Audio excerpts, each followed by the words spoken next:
चढ़ती कला fast news. नमस्कार, मैं रचना शर्मा चढ़ती कला टाइम टीवी देख रहे सभी दर्शकों का स्वागत करती हूं। आप देख रहे हैं फास्ट न्यूज।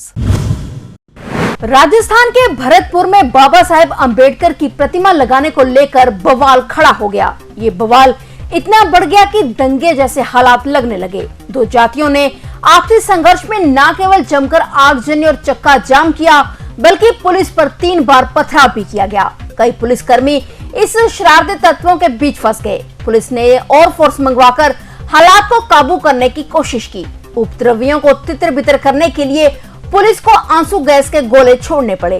गौरतलब है कि राजस्थान में इस साल विधानसभा चुनाव होने हैं और इसके मद्देनजर यहां नेता तरह तरह की गतिविधियों को अंजाम दे रहे हैं। इस बीच नदबई से कांग्रेस विधायक जोगेंद्र सिंह अवाना ने हाल ही में घोषणा की थी कि वे यहां के एक चौराहे पर बाबा साहेब अम्बेडकर की मूर्ति लगवाएंगे। उनकी घोषणा होते ही जाट समाज ने इसका विरोध किया। जाट समाज ने यहां भरतपुर संस्थापक महाराजा सूरजमल की मूर्ति लगाने की मांग की। फिलहाल इलाके में तनाव का माहौल है। भारी संख्या में पुलिस फोर्स तैनात की गई है। इस मसले को लेकर पुलिस और प्रशासन के अधिकारियों ने उच्च स्तरीय बैठक भी बुलाई है।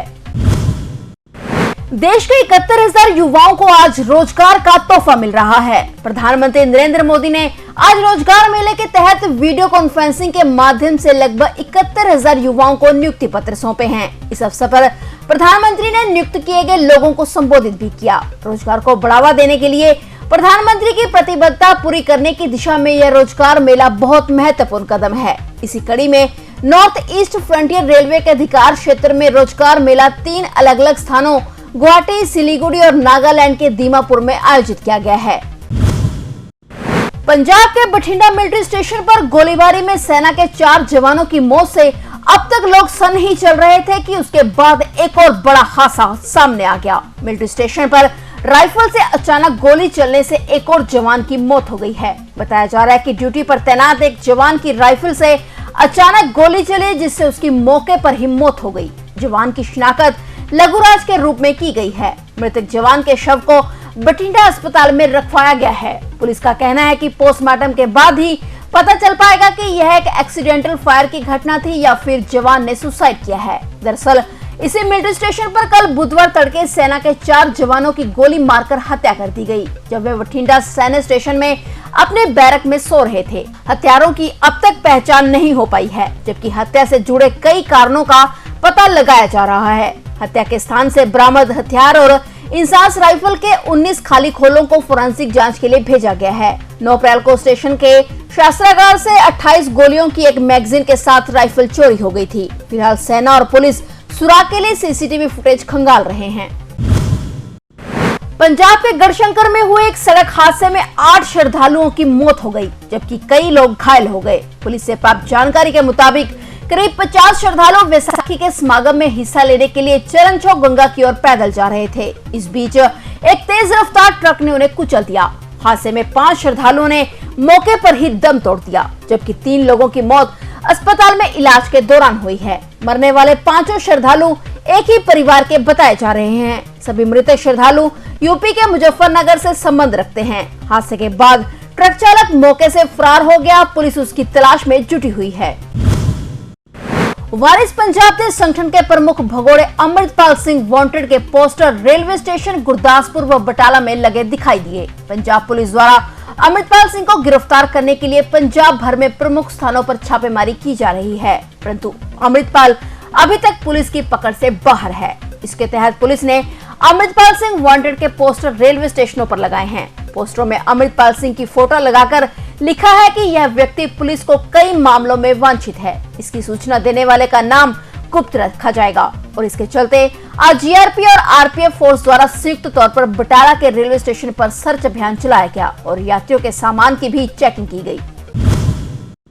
पंजाब के किसानों के लिए बड़ी खुशखबरी है। दरअसल आज सीएम मान खुद खराब हुई फसलों की मुआवजा राशि वितरित करने के लिए अबोहर की नई दाना मंडी पहुंच रहे हैं। उक्त जानकारी उन्होंने सोशल मीडिया के जरिए ट्वीट करके दी है। मुख्यमंत्री ने लिखा कि आज पंजाब के कृषि सेक्टर के लिए बहुत ऐतिहासिक दिन है। बेमौसमी बारिश और ओलावृष्टि के कारण खराब हुई फसलों का मुआवजा 20 दिनों के अंदर आज से मिलना शुरू हो रहा है। उन्होंने कहा कि आज अबोहर में वे खुद नुकसान की राशि जारी कर रहे हैं। साथ ही उन्होंने ये भी कहा कि खराब फसल अभी भी खेत में है, पर इसका मुआवजा खाते में जाना शुरू हो गया है। बता दें कि बीते दिन मुख्यमंत्री ने कहा था कि खराब हुई फसल पर भारत सरकार द्वारा मूल्य में कटौती से किसानों को होने वाले नुकसान की भरपाई राज्य सरकार करेगी। हर बात के लिए वे केंद्र की मिन्नतें नहीं करेंगे।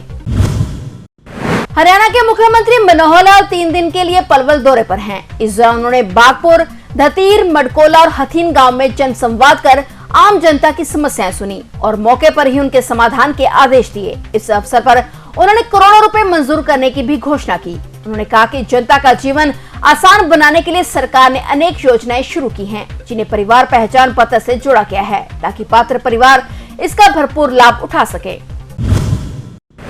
भारत में कोरोना के कारण लोगों में फिर से डर का माहौल देखा जा रहा है। दिल्ली, महाराष्ट्र जैसे राज्यों में खतरे की घंटी बजा चुके खतरनाक कोरोना वायरस ने एक बार फिर से भारत में लंबी छलांग लगाई है। देश में एक दिन में कोरोना वायरस के 10,000 से अधिक मामले सामने आए हैं, जो अपने आप में एक रिकॉर्ड है। बीते दिनों की तुलना में यह 30% अधिक केस हैं। स्वास्थ्य मंत्रालय के मुताबिक बीते 24 घंटे में देश में कोरोना वायरस के 10,158 नए केस सामने आए हैं।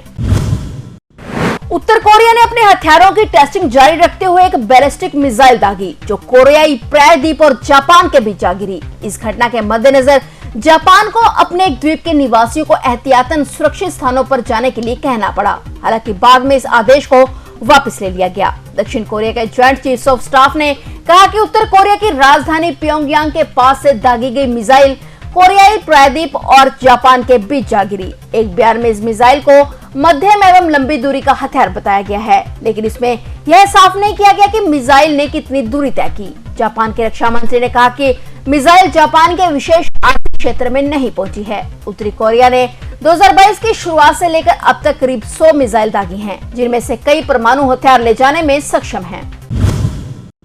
नाभा पुलिस ने जाली नोट छापने वाले गिरोह का पर्दाफाश किया है। थाना सदर नाभा के मुख्य अफसर इंस्पेक्टर गुरप्रीत सिंह ने बताया कि जसविंदर सिंह इंचार्ज चौकी गलवट्टी पुलिस पार्टी के साथ बस अड्डा गाँव हरिगढ़ मौजूद थे। सूचना मिली कि हरदीप सिंह निवासी गाँव बिशनपुरा छन्ना, अशोक कुमार निवासी 158 मजीठा रोड अमृतसर और महावीर सिंह निवासी गाँव कोरची वाला जाली करेंसी का काम करते हैं, जिन्होंने एक गिरोह बनाया है और वह जाली करेंसी लेकर नाभा से मलेरकोटला जा रहे हैं। इस पर जसवीर सिंह ने कार्रवाई करते हुए गांव हरिगढ़ बस अड्डा पर नाकाबंदी करके उक्त व्यक्तियों को बिना नंबर के मोटरसाइकिल पर काबू कर उनसे 1,25,000 रुपए की जाली करेंसी बरामद कर ली है।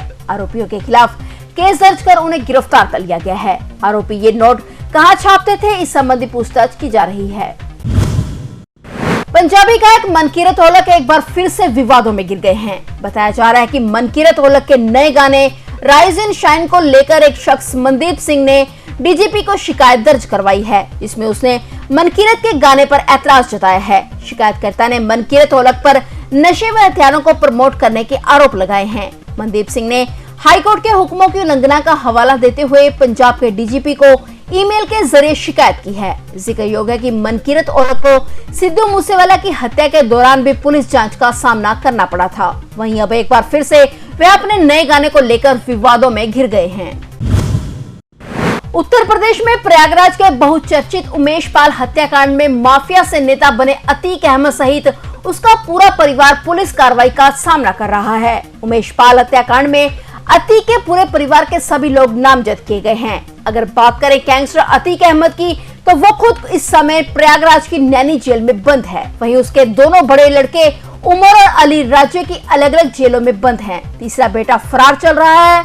वहीं 2 बेटे नाबालिग हैं, लेकिन वो भी पुलिस की गिरफ्त में हैं। बता दें कि अतीक अहमद के दोनों नाबालिग बेटों के मामले में सीजेएम कोर्ट में आज सुनवाई है। दरअसल गैंगस्टर अतीक अहमद की पत्नी शाइसा परवीन ने अपने दोनों नाबालिग बेटों के लापता होने की अर्जी सीजेएम कोर्ट में दायर की थी, जिसमें उसने पुलिस पर आरोप लगाया था कि उसके बेटों को अवैध तरीके से रखा गया है। इस मामले को लेकर आज सीजेएम प्रयागराज की अदालत में सुनवाई है। ज्ञात हो कि पिछले दिनों कोर्ट द्वारा पूछे जाने पर पुलिस ने अतीक के नाबालिग बेटों एजहम और आबान को बाल सुधार गृह में रखे जाने की बात कही थी। फिलहाल फास्ट न्यूज में इतना ही, और नए समाचारों के साथ फिर से हाजिर होंगे। तब तक के लिए देखते रहिए चढ़ती कला टाइम टीवी। चढ़ती कला फास्ट न्यूज।